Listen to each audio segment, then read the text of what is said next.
Vatandagi zulm azaydimi, azaymadi. Kundan kunga ko'payadi da. Biz qo'dash uchun chiqqan dinni Xitoy hozir men yo'q qilaman deb, dinni xitoylashtirma deb uning siyosatini hadab kuchayib qolyapti da.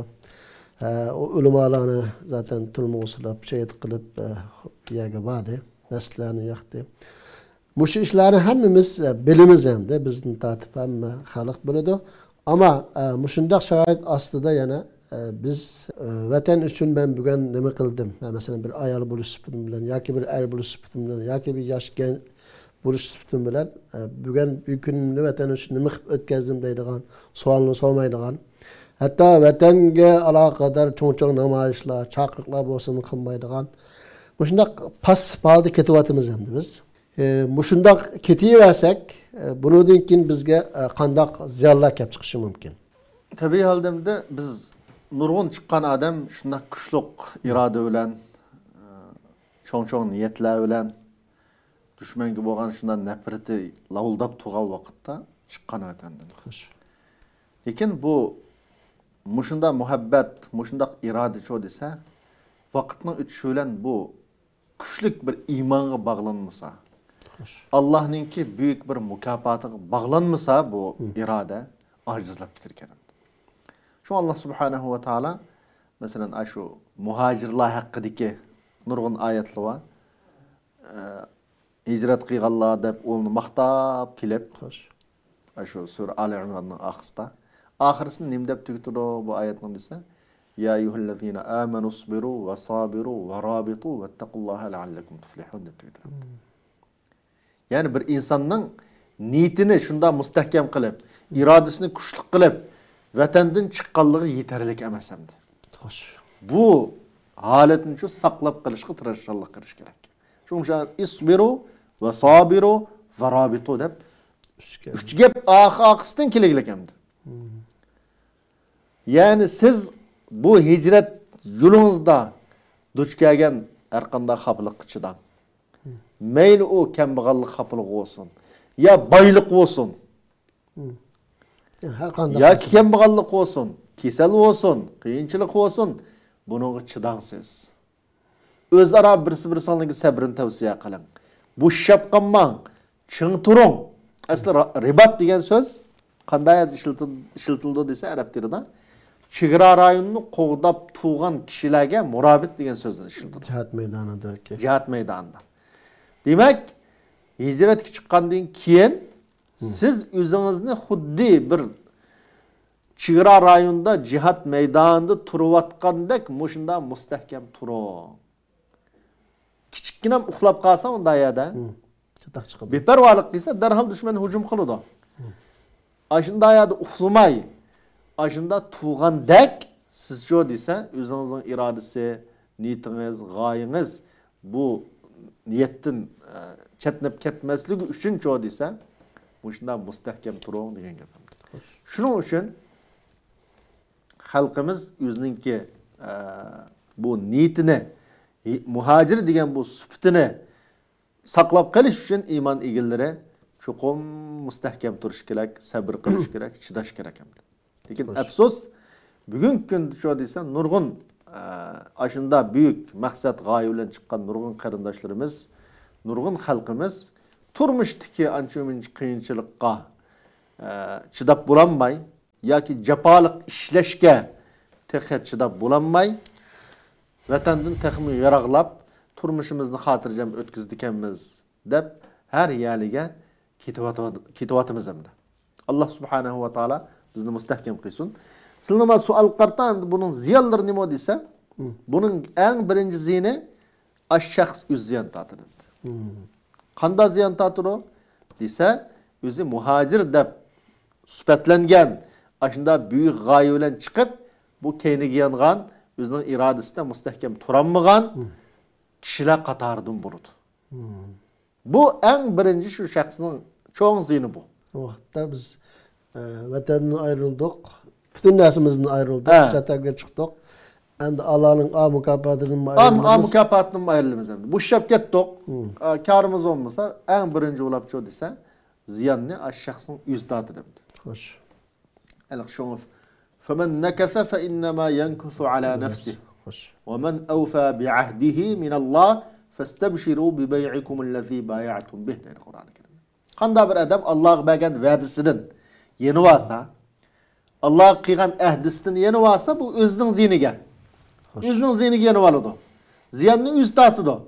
Lekin kim özünün vədisini müstəhkem tutsa, vapa qıysa vədisiga, Allah subhanahu ve ta'ala bunun qarşıçı olursa, onu mükafatlaydı.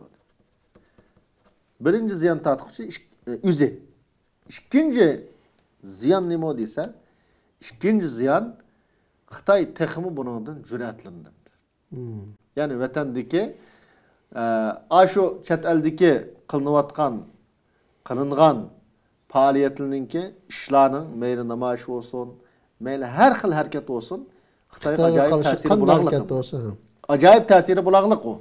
Nurgun işlardan bu chet eldeki hareketler Xitay'nın nurgun cinayetlerini texmi müvəşşilik bilen icra kılıştın çoğu tosap qalğan nəsi bah. Tosap qırıqlıq.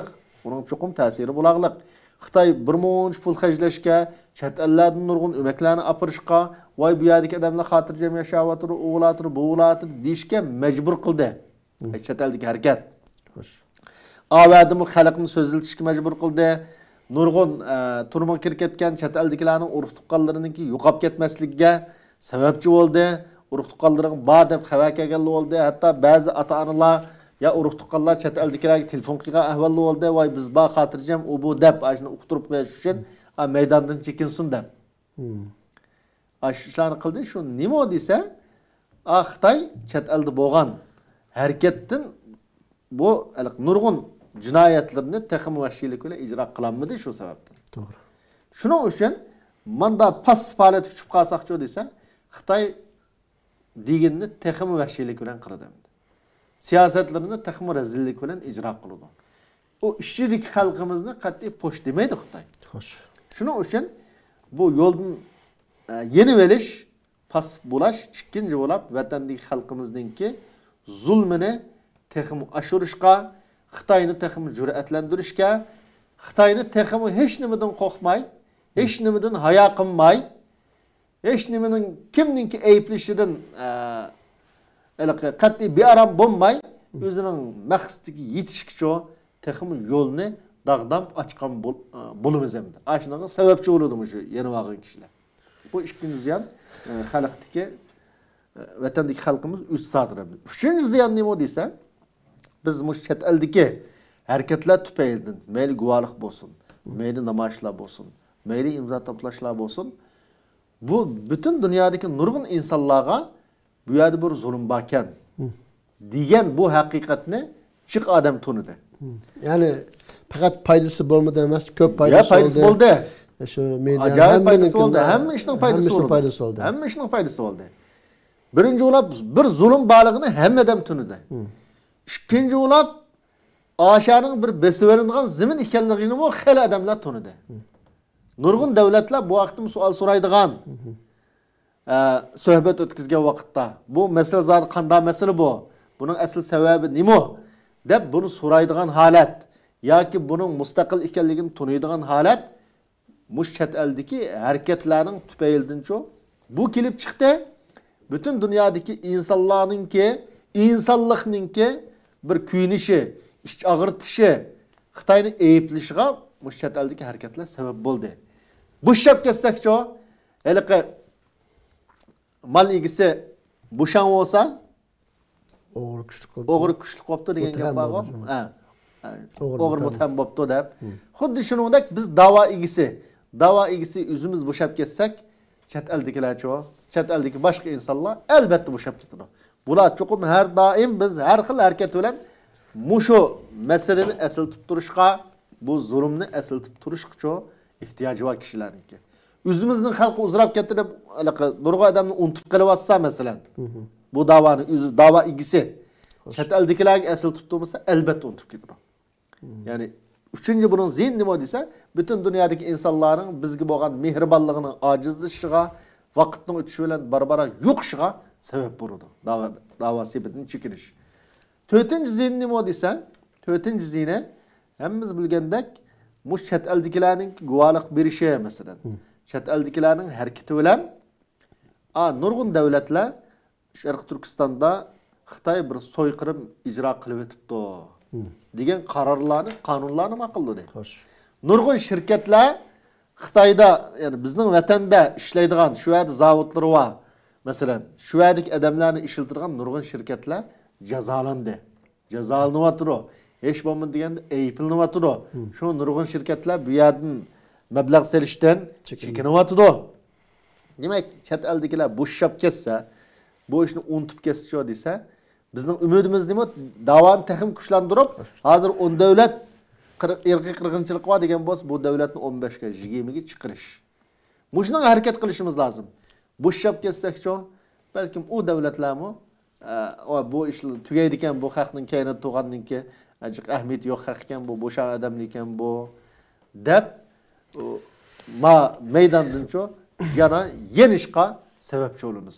Shuning uchun davasi bilan chekinganlar cho'qim o'zininki bu da'voga birinchi bo'lib o'ziga, vatandagi xalqqa, andan chet eldagi da'vo harakatiga qanday ziyo yetkazganligini o'ylash kerak ekan.